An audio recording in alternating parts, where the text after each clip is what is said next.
Good evening viewers. तो आज हम लोग देखने जा रहे हैं मैट्रिसेस चैप्टर स्टार्ट करने जा रहे हैं। ओके, तो मैट्रिसेस का पहला लेक्चर है और इसमें introduction, types of matrix, order of matrix, representation, ये सब कवर कर पाएंगे। तो देखिए, सबसे पहले मैट्रिसेस का इंट्रोडक्शन देखते हैं। तो सबसे पहले मैट्रिसेस को 1850 में जे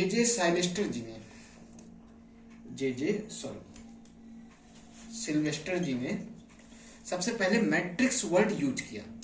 ठीक है, बट इन्होंने क्या किया कि मैट्रिक्स में ये बहुत ज्यादा कुछ इन्होंने थ्योरीज वगैरह नहीं निकाली, बस सीधा सा एक मैट्रिक्स का कॉन्सेप्ट दिया कि रेक्टेंगुलर एरे के अंदर कोई भी अरेंजमेंट को मैट्रिसेस कहा जाता है। ठीक, 7 साल बीतता है, 8 इयर्स बीतते हैं। 1858 में एक दूसरे मैथमेटिशियन आते हैं जिनका नाम था आर्थर कैले,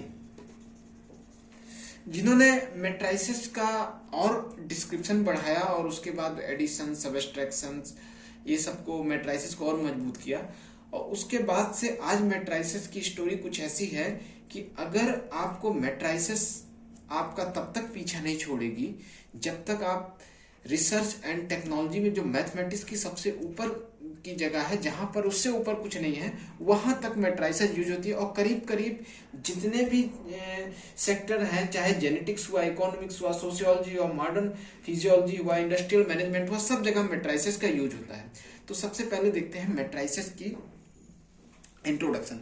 देखिए, मैट्रिसेस में सबसे पहली चीज आपको ये जो दिख रहा है, ये जो 2 ब्रैकेट दिख रहे हैं, इसको कहते हैं रेक्टेंगुलर एरे।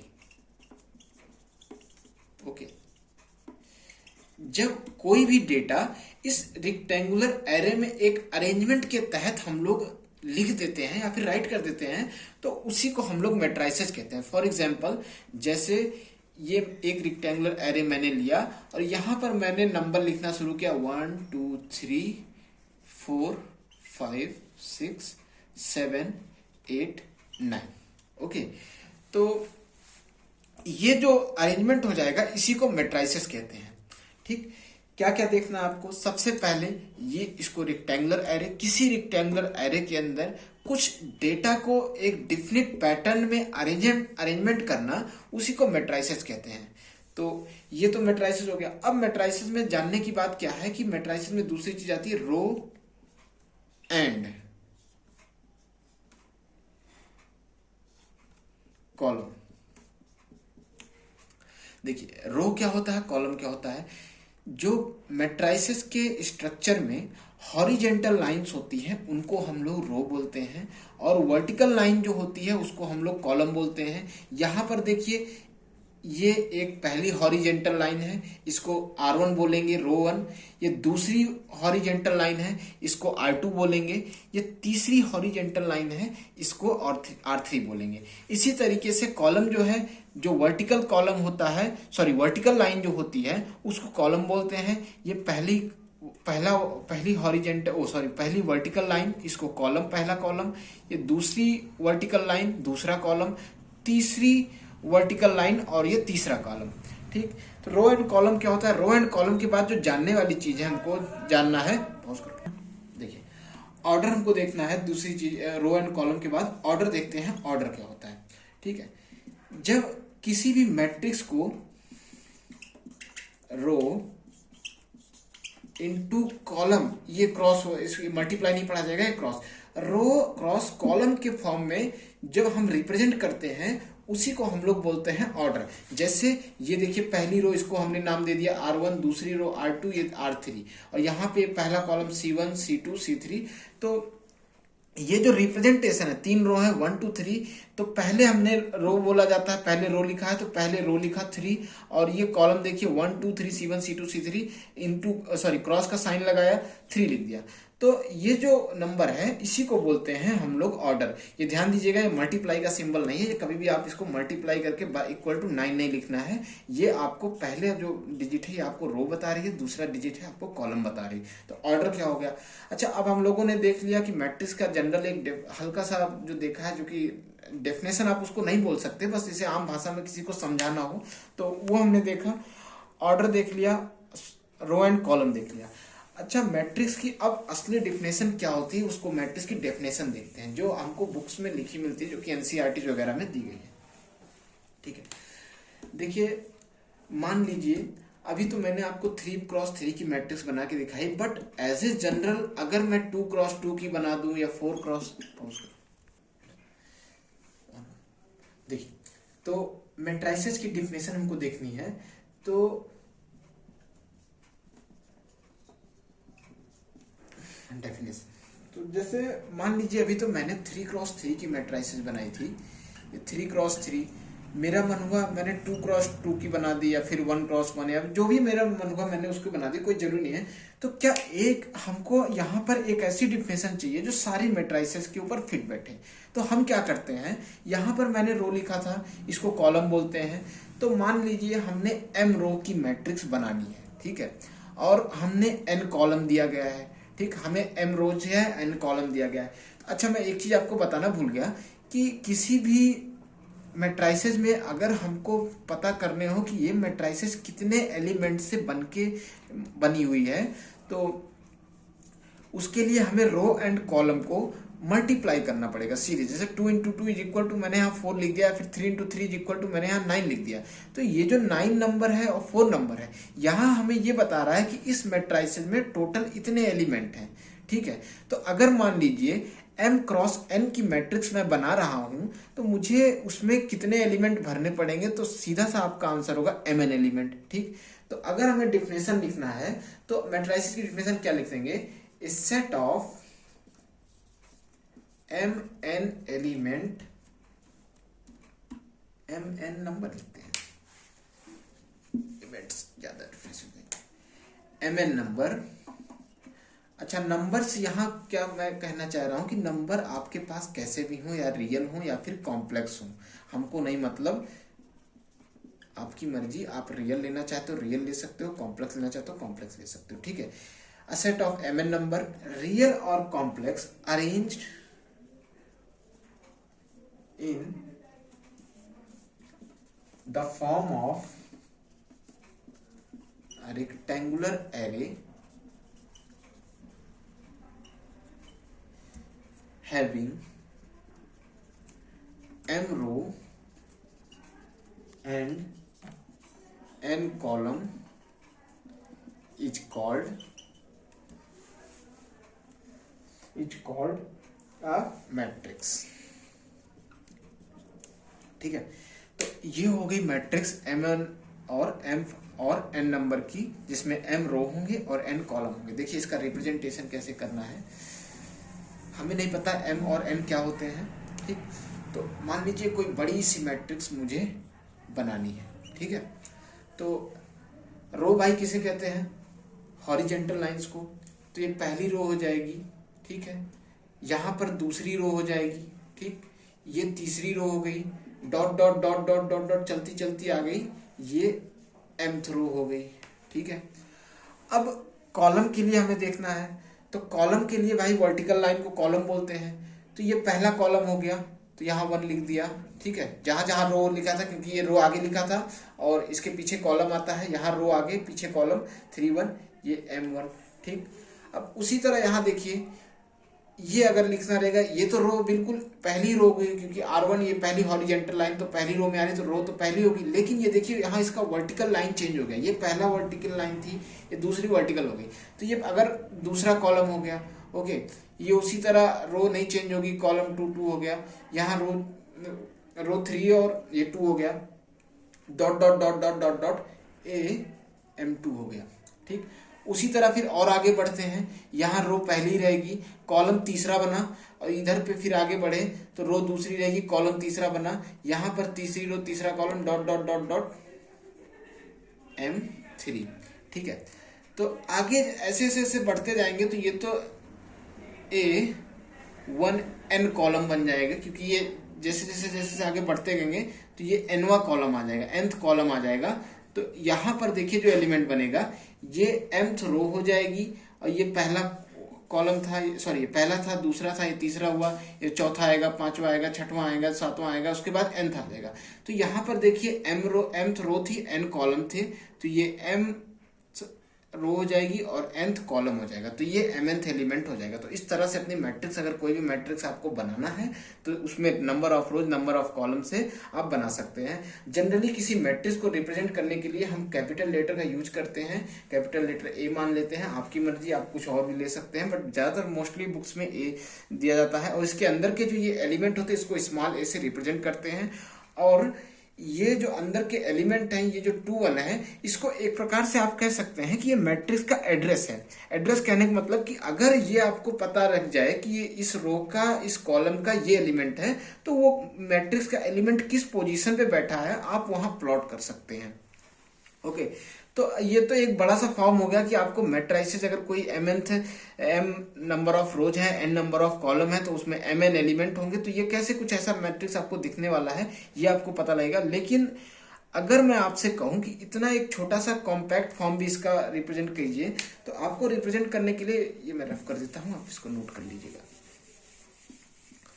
आपको रिप्रेजेंट करने के लिए सिंपली क्या करना है कि एक रेक्टेंगुलर एरे बनाना है, यहां पर ए अंदर एलिमेंट लिखना है, आई एंड जे। आई क्या है? रो की पोजीशन है, जे क्या है? कॉलम की पोजीशन है। ओके, और मैट्रिक्स का ऑर्डर लिखना है m इंटू एन।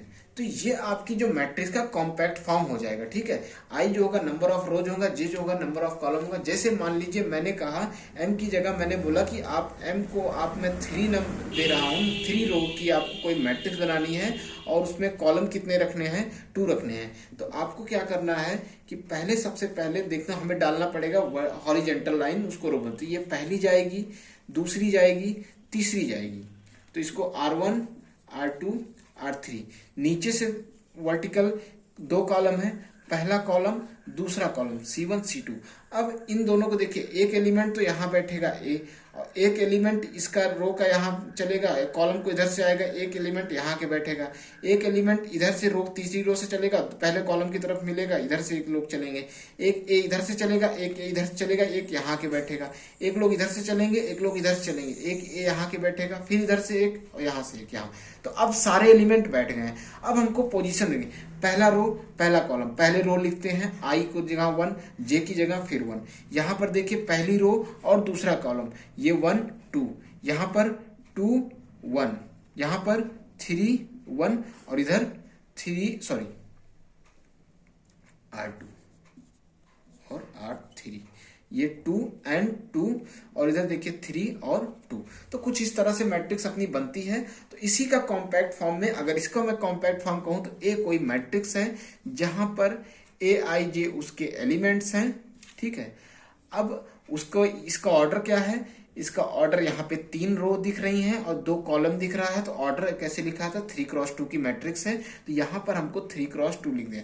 अगर मुझे कोई एलिमेंट रिप्रेजेंट करना हो इससे, तो मान के चलिए मुझे ये एलिमेंट रिप्रेजेंट करना है, तो मैंने इसकी जगह A22 लिख दिया और 3 इंटू 2। तो आपको समझ में यहाँ क्या आना चाहिए कि इसमें कोई मैट्रिक्स है, इसमें 3 रो है एंड 2 कॉलम है, और सेकेंड रो का, सेकेंड कॉलम का ये एलिमेंट यहाँ पर लिखा गया है। तो ये होता है मैट्रिक्स का कॉम्पैक्ट फॉर्म। हालांकि कुछ किताबों में इसको इस ब्रैकेट से भी, ये जो इस छोटा वाला ब्रैकेट है वहां से भी रिप्रेजेंट करते हैं, कहीं कहीं पे डबल, आइए लिख दीजिए, डबल मॉड लगा के रिप्रेजेंट कर देते हैं। तो बात एक ही है, ये भी मैट्रिक्स है, ये भी मैट्रिक्स, ये भी मैट्रिक्स। आपको इससे कंफ्यूज नहीं होना है। अगर वो ये ऐसा कुछ कह रहा है तो जाहिर सी बात है उसका मतलब यही है, और उसके अलावा इसका कोई दूसरा मतलब नहीं है। तो मैट्रिक्स की आपको डिफिनेशन, ये पूरी मैट्रिक्स की डिफिनेशन थी। इसके आगे देखिए, यहाँ पर कुछ और बातें देखने के हैं कि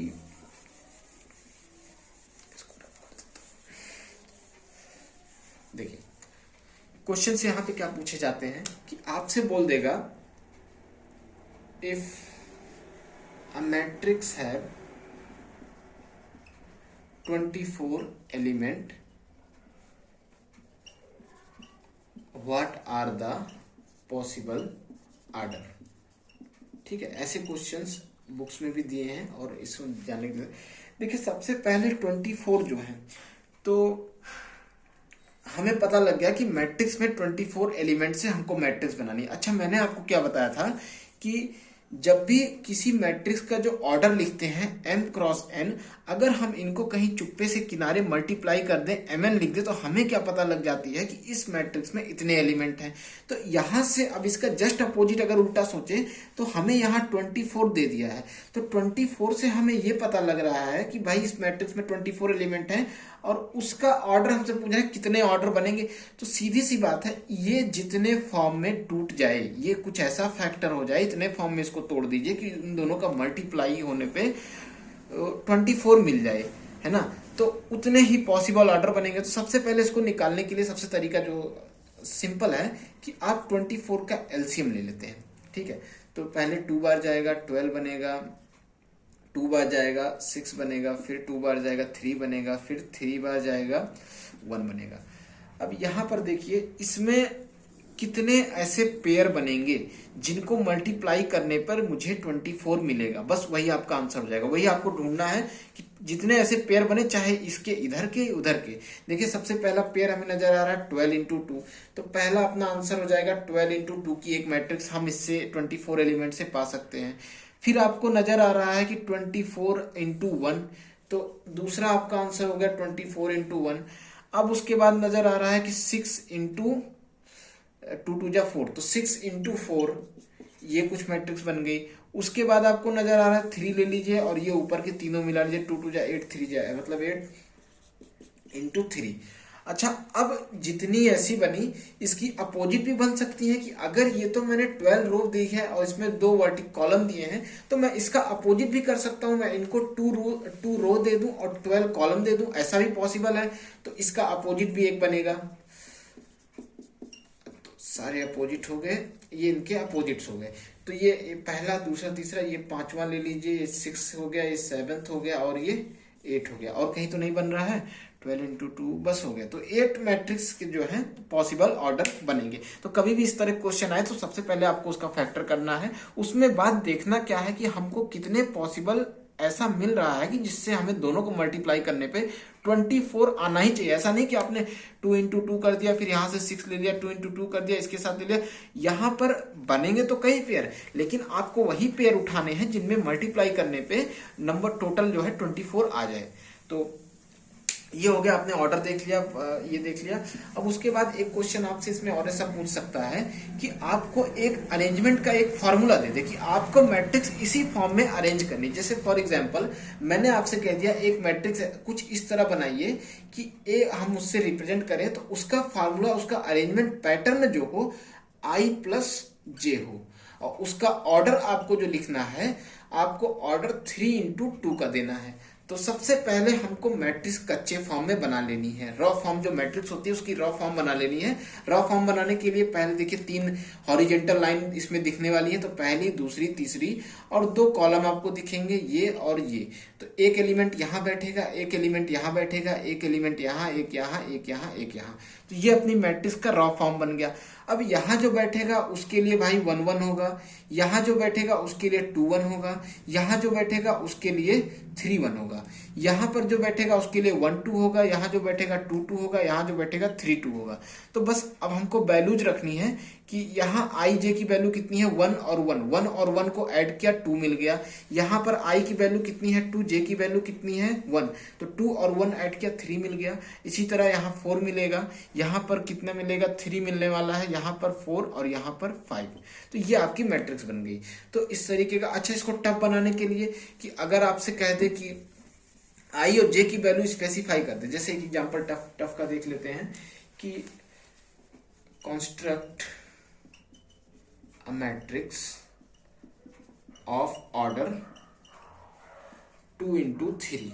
ओके, आपकी दूसरा है सच दैट ए बराबर ए आई जे, है ना, और हुज पैटर्न इज कि ए आई जे, ये आई प्लस जे आपको तब लेना है जब जो है आई बड़ा हो या फिर जे के बराबर हो, और आई माइनस जे तब लेना है जब आई छोटा हो, जे बराबर हो। तो यहाँ पर आपको घबराना नहीं है। बस देखिए क्वेश्चन कभी भी देख के आप मत घबराइए, पहले क्वेश्चन को देखिए और ध्यान से उसको समझिए क्या कह रहा है। कि यहाँ पर दो फार्मूले दे दिए तो इसका मतलब ये है कि हम सब जगह दो फार्मूले, इसका पैटर्न अलग बनेगा, इसका पैटर्न अलग बनेगा। तो सबसे पहले वही पुराना काम कि अपने को मैट्रिक्स का कच्चा चिट्ठा तैयार कर लेना है और देखना है कि कौन सा एलिमेंट कहाँ बैठेगा। सबसे पहले दो रो हैं, दो हॉरिजेंटल लाइन हमने डाल दी, तीन वर्टिकल लाइन डालनी है। अब ये तीन डालेगी तो ये देखिए कहाँ कहाँ बैठेगा, एक यहाँ के बैठेगा, एक यहाँ के बैठेगा, एक यहाँ, एक यहाँ, यहाँ, यहाँ। अब सब जगह नंबर लिख लेने हैं। इनका नंबर होगा 1 1, इनका नंबर होगा 2 1, इनका नंबर होगा 1 2, इनका नंबर होगा 2 2, इनका नंबर होगा 1 3, इनका नंबर होगा 2 3।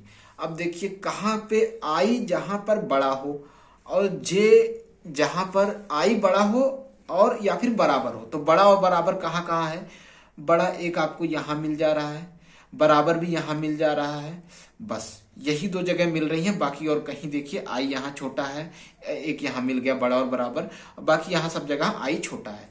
तो तीन जगह हमको क्या लगाना है, आई प्लस जे। तो तीनों जगह यहाँ पर लगाएंगे तो 2 मिलेगा, और यहाँ लगाएंगे 3 मिलेगा, यहाँ पर लगाएंगे 4 मिलेगा, बस।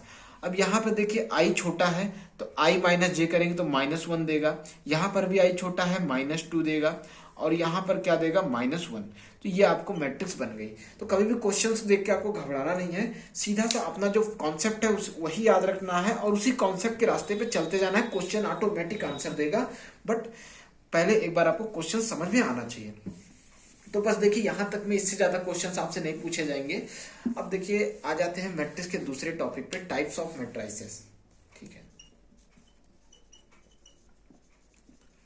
Types of matrices. देखिए सबसे पहली मैट्रिसेस है टाइप्स ऑफ मैट्रिसेस में रो मैट्रिसेस। ठीक है, रो मैट्रिसेस में कुछ ज्यादा नहीं समझना है, बस सीधी सी एक बात आपको याद रखनी है कि जहां पर नंबर ऑफ रो, इसको मैं डिफाइन करता हूं, a matrix is said to be row matrix if it has only 1 row, है ना। बस एक ही कंडीशन हमको याद रखनी है, जहां पर केवल और केवल उसके पास एक रो हो। कॉलम से हमको मतलब नहीं है, कॉलम आपकी मर्जी, एक लो लीजिए, 2 लीजिए, 3 लीजिए, इनफाइनाइट ले लीजिए, लेकिन रो आपको केवल एक लेनी है। मतलब ऐसे पटरा जैसा कुछ आपको दिखे मैट्रिक्स का शेप, तो आपको जाना है कि तो यहाँ 1 2 3 4 5 dot dot dot dot n, तो ये हो जाएगी रो मैट्रिक्स। जहां पे देखिए यहाँ पे केवल एक हॉरिजेंटल हमने डाली है, तो पहली हॉरिजेंटल लाइन जो होगी वही, मतलब एक ही हॉरिजेंटल लाइन दिखे तो वो आपको रो मैट्रिक्स। सिंपल जस्ट इसी का अपोजिट क्या है, कॉलम मैट्रिक्स, जहां पर मैट्रिक्स, इसको सही से लिखता हूं मैं,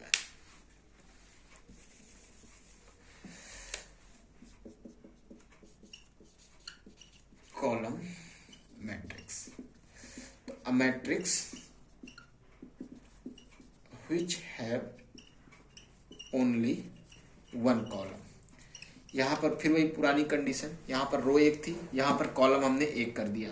ठीक है, ये देखिए कुछ ऐसा बल्ली जैसा दिखेगा, ऊपर पटरा मिला था, नीचे बल्ली आपको मिल गया, 1 2 3 4 dot dot dot dot n तक। ओके, तो ये इस तरीके से कॉलम मैट्रिक्स का कंडीशन क्या है, कहाँ पे केवल एक कॉलम हो वहीं पर। इसका ऑर्डर आपको लिखना हो तो 1 इंटू एन। ठीक है, यहां पर लिखना हो तो n इंटू 1। यहां पर देखिए हॉरिजेंटल लाइन हमारे बस में नहीं है, पहली दूसरी तीसरी ऐसे बढ़ती जाएगी, केवल हमारे पास वर्टिकल के ऊपर लगाम है कि भैया तुम एक ही रहोगे। यहाँ पर देखिए हमें हॉरिजेंटल लाइन के ऊपर लगाम थी कि एक ही रहेगी, कॉलम बढ़ता चला गया, ये पहला दूसरा तीसरा चौथा पांचवा dot dot dot dot n तक चला गया। ठीक है, तो ये रो एंड कॉलम मैट्रिक्स कुछ ऐसी है। अब इसका एक छोटा सा कॉन्सेप्ट है, अभी तक तो एग्जाम में नहीं पूछा गया बट पूछा जा सकता है, तो आप इसको समझ लीजिए। वो है, देखिए कोई भी एलिमेंट है ना, अगर हम कोई प्राइम नंबर लेते हैं, लेट सपोज हमने प्राइम नंबर लिया 3 एंड 5 और प्राइम नंबर क्या है 7 और 11, तो अब अगर मैं आपसे कहूं कि आपको मैं प्राइम नंबर दे रहा हूं और आप इनसे मैट्राइसेस बनाइए, तो आपके पास केवल और केवल दो ऑप्शन है, या तो आप रो मैट्राइसेस बनाएंगे और या तो आप कॉलम मैट्राइसेस बनाएंगे। इसके अलावा तीसरी आप कोई मैट्राइसेस नहीं बना सकते, ठीक है। तो प्राइम नंबर से तो याद आपको यहां रखना है, a matrix which have a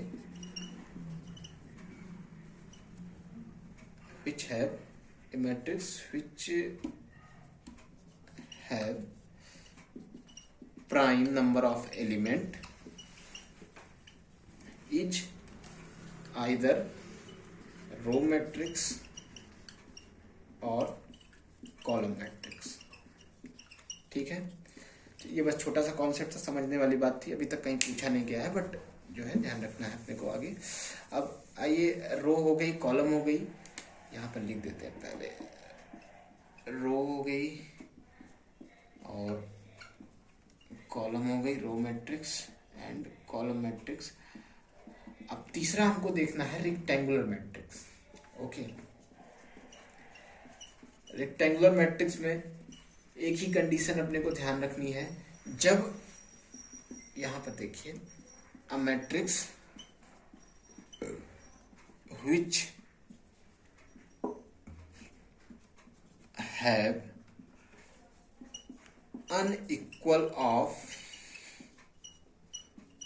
unequal number of rows and column is called rectangular matrix। तो इसको रिप्रेजेंट करना हो, मान लेते हैं ए बराबर कोई बड़ी कैपिटल लेटर से, अंदर के एलिमेंट छोटे ए और आई और जे नंबर ऑफ कॉलम, तो m into n such that, जैसे सॉरी कुछ इस तरह होंगे m into n, m not equal to n, okay. Example लेते हैं, जहां पर number of rows number of column equal ना हो, बस वो मैट्रिक्स हो जाती है आपकी रेक्टेंगुलर मैट्रिक्स, बाकी और कोई कंडीशन नहीं। जैसे मान लीजिए हमने 2 इंटू 3 की कोई मैट्रिक्स बनाई, तो 1 2 3 4 5 6, तो ये रो मैट्रिक्स हो गई। एक और बनाई, सॉरी रेक्टेंगुलर मैट्रिक्स हो गई, 1 2 3 4 5 6, तो यहां पर 2 इंटू 3, सॉरी ये 3 इंटू 2 की थी, मैंने उल्टा लिख दिया, ये 2 इंटू 3 है, ठीक है। ये रो मैट्राइसेस। अच्छा, क्या कॉलम रो मैट्राइसेस और कॉलम मैट्राइसेस रेक्टेंगुलर मैट्राइसेस हो सकती हैं? बिल्कुल जी हाँ, बस शर्तें ये ना हो कि देखिए जैसे मैंने 1 लिख दिया तो ये 1 इंटू 1 की ना हो, क्योंकि देखिए ये रो मैट्राइसेस भी है, नंबर ऑफ रोज 1 है और नंबर ऑफ कॉलम भी 1 है, तो ये रो मैट्राइसेस और कॉलम मैट्राइसेस दोनों हैं। और इसको एक स्पेशल फॉर्म में मैथमेटिक्स में कहीं कहीं किताबों में दिया है, स्केलेटन मैट्रिक्स, है ना। तो बस ये कंडीशन ना पूरी हो, बाकी 1 इंटू एन हो या n इंटू 1 हो, ठीक है, तो वो मैट्राइसेस भी, रो एंड कॉलम मैट्राइसेस भी रेक्टेंगुलर मैट्राइसेस हो सकती हैं, ओके। तो आप आते हैं सबसे इंपॉर्टेंट फॉर्म ऑफ मैट्रिक्स, जिसपे पूरी मैट्रिक्स टिकी हुई है, और बाकी ये सब तो अगर आप नहीं भी याद रहेगा तो भी आपका काम चल जाएगा, बट ये जो है मोस्ट इंपॉर्टेंट मैट्रिक्स है, और वो है स्क्वायर मैट्रिक्स, जो आपके मैट्राइसेस में सबसे ज्यादा काम आने वाली है, ठीक है। तो स्क्वायर मैट्रिक्स के लिए डेफिनेशन क्या है? A matrix is said to be square matrix if it has equal number of rows and column, ठीक है। इक्वल नंबर ऑफ, जहां पर वो मैट्राइसेस जहां पे number of rows and number of column equal होंगे, तो उस मैट्राइसेस को हमें स्क्वायर मैट्रिक्स कहना है। मान लेते हैं हमें कोई मैट्रिक्स में दी गई है कैपिटल ए से, अंदर के एलिमेंट ए, आई और जे रो, ऑर्डर इनका m इंटू एन, तो ये स्क्वायर मैट्रिक्स तब कही जाएगी जब m बराबर n हो। तो अगर m बराबर n हो जाएगा तो स्क्वायर मैट्रिक्स कही जाएगी। तो अगर m बराबर n हो जाएगा तो हम स्क्वायर मैट्रिक्स को कुछ इस तरह भी लिख सकते हैं, m की जगह n लिख दीजिए, n क्रॉस n, ओके। तो एक एग्जांपल देखते हैं, जैसे मान लीजिए हमको स्क्वायर मैट्रिक्स है, तो मैंने 3 हॉरिजेंटल लाइन डाल दी, तो हमको 3 वर्टिकल लाइन भी डालनी पड़ेगी। तो जैसे 1 2 3 4 5 6 7 8 9, ओके। उसी तरह 2x2 में देखते हैं, तो अगर 2 डाल दी तो यहाँ भी 2 हॉरिजेंटल लाइन भी डालनी पड़ेगी, सॉरी वर्टिकल, 1 2 3 4, और ये जो 1 है ये भी स्क्वायर मैट्रिक्स है ना, 1 × 1 के फॉर्म में। बस number of rows number of column बराबर होने चाहिए, वो कुछ भी हो, 1 हो, 2x2 हो, या 3x3 हो, या 4x4 हो, कुछ भी हो, बस बराबर हो, बाकी आपकी स्क्वायर मैट्रिक्स हो जाती है। अच्छा, अब स्क्वायर मैट्रिक्स बहुत बड़ी है, स्क्वायर मैट्रिक्स का बहुत ब्रॉड एरिया है कि आपको बस क्या पूछ रहा है कि 1 × 1 हो, या 2 × 2 हो, 3 × 3 हो, बस आपको number of rows number of column बराबर लिखने हैं। आप अंदर कुछ भी लिख दीजिए, रियल लिख दीजिए, कॉम्प्लेक्स लिख दीजिए, या फिर आपको फंक्शन लिखना है, फंक्शन क्वाड्रेटिक डाल सकते हैं, लीनियर इक्वेशन डाल सकते हैं, आपकी मर्जी, कुछ भी आप भर सकते हैं। बस आगे आपको ध्यान क्या रखना है, 3×3 हो, 2×2 हो, 1×1 हो, बस इससे ज्यादा कुछ जानने की जरूरत नहीं। लेकिन अब स्क्वायर मैट्रिक्स की कुछ स्पेशल फॉर्म है, ठीक है, उनको देखते हैं कि special types of square matrix, ठीक है। तो स्क्वायर मैट्रिक्स की कुछ special types of square matrix. तो इसमें अगर हम स्पेशल टाइप जो होते हैं स्क्वायर मैट्रिक्स को, इसको हम 2 पार्ट में डिवाइड करते हैं। इधर हम बोलते हैं ये है डायगोनल, और इधर बोलते हैं ट्रायंगुलर, ठीक है, triangular matrix and diagonal matrix. तो डायगोनल मैट्रिक्स का पहली चीज हमको जानना है कि भैया स्क्वायर होगी, तो स्क्वायर होने के लिए क्या है, number of rows number of column बराबर होंगे। इतनी बात तो हमें पता है क्योंकि स्क्वायर मैट्रिक्स की स्पेशल टाइप है। तो अब दूसरी चीज क्या, इसको स्पेशल क्या बनाती है, स्पेशल उसको ये बनाती है कि यहां पर मान के चलिए, मैंने मान लिया कि कोई एक 3×3 की मैट्रिक्स मुझे बनानी है। तो मैंने 3×3 की अगर मैट्रिक्स बनानी है तो पहले हम सबकी जगह देखते हैं, एक यहाँ बैठेगा, एक यहाँ, 3 इधर 3 इधर, और 3 ऊपर से 3 नीचे से, सबकी जगह मैंने, यहाँ जो बैठेगा उसको क्या प्रसाद मिलेगा, 1 1 का, यहाँ पर जो बैठेगा 1 2 को मिलेगा, यहाँ पर बैठेगा 1 3 मिलेगा, इसको बड़ा कर लेते हैं, 1 3 मिलेगा। यहाँ पर बैठेगा 2 1 मिलेगा, यहाँ पर 2 2, और यहाँ पर 2 3, यहाँ पर 3 1, यहाँ पर 3 2, और यहाँ पर 3 3, कुछ इस तरह की मैट्रिसेस आपको मिलेगी। तब अब यहाँ से एक नए टर्म की एंट्री होती है जिसको हम लोग कहते हैं प्रिंसिपल डायगोनल, ठीक है। अब अगर मैथमेटिक्स में कहीं डायगोनल का शब्द आ रहा है तो आपको दिमाग में यही बनेगा भैया कि कोई एक वर्टेक्स से लेके, जैसे ट्राइंगल ये कुछ ऐसा बनता है, ठीक है, यहाँ पर एक छोर से एडजेसेंट साइड से ना मिलकर के कोई ऐसी लाइन जो अपोजिट वर्टेक्स को मिला दे, चाहे ये स्क्वायर का भी यही कहानी है कि अगर स्क्वायर में ऐसे बनेगा तो ये ऐसा ऐसा। हालांकि ट्राइंगल में 3 होते हैं तो एक तो एडजेसेंट हो गई, अपोजिट तो होगी नहीं, तो ये भी एडजेसेंट है, तो ट्राइंगल में डायगोनल बन नहीं सकता। बाकी पैरेललोग्राम वगैरह में तो वही। तो डायगोनल से कहानी ये समझ में आ रही है कि कोई ऐसा बनता, मतलब कोई ऐसी चीज की एक वर्टेक्स से एडजेसेंट ना हो, उससे सटी हुई वर्टेक्स ना हो, दूसरे वर्टेक्स को अपोजिट में मिला दे।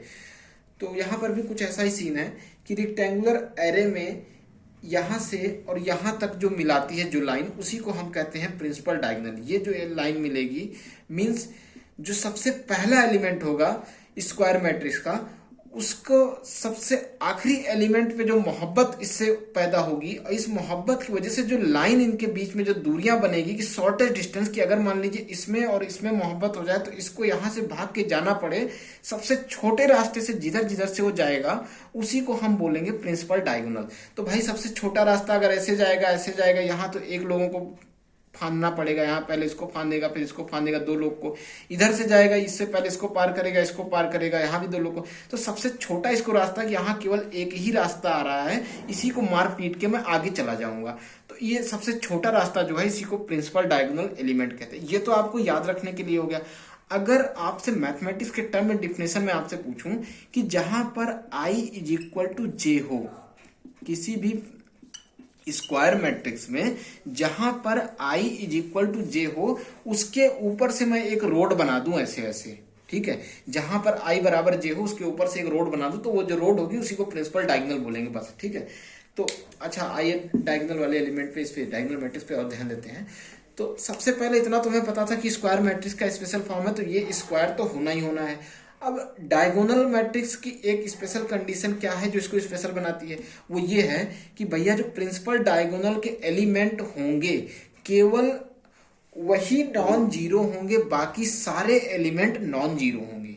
कहने का मतलब अगर मैं कुछ ऐसी मैट्रिक्स बनाता हूं कि 1 यहां लिखा, 2 यहां लिखा, 3 यहां लिखा, बाकी सबको मैं 0 0 0 0 0 0 बांट देता हूं, तो ये जो मैट्रिक्स बनती है इसको हम लोग प्रिंसिपल डायगोनल मैट्रिक्स बोलेंगे, जहां पर प्रिंसिपल डायगोनल एलिमेंट जो है नॉन जीरो हो। ठीक है, तो अच्छा, अब अगर इसमें से मान लीजिए मैंने 2 को 3 को जीरो कर दिया, केवल एक को जीरो कर दिया, तो क्या वो प्रिंसिपल डायगोनल मैट्रिक्स बोली जाएगी? तो बिल्कुल जी हाँ।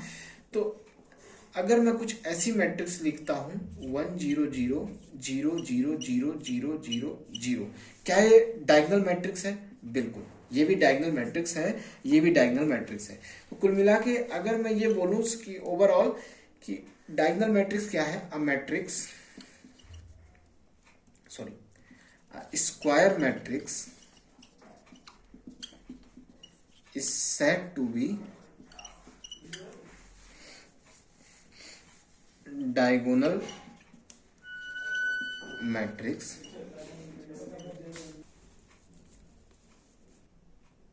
if square matrix said to be diagonal matrix if all element except principal diagonal is 0। ठीक है, तो बस इसको डायगोनल मैट्रिक्स इस वीडियो में यहीं तक कवर करते हैं। इसके आगे डायगोनल मैट्रिक्स के कुछ और स्पेशल फॉर्म हैं, उनको देखेंगे, और एक बार डायगोनल मैट्रिक्स पे भी थोड़ा सा इसके नंबर ऑफ जीरोज के जो कॉन्सेप्ट है, ट्रायंगुलर मैट्रिक्स में नंबर ऑफ जीरोज के कॉन्सेप्ट है, इसको पूरा कंप्लीट करेंगे। तो मिलते हैं अगले वीडियो में, तब तक आप आगे के इस जो प्रिपेयर क्या है एनसीईआरटी से क्वेश्चन आप लगाने की कोशिश कीजिएगा।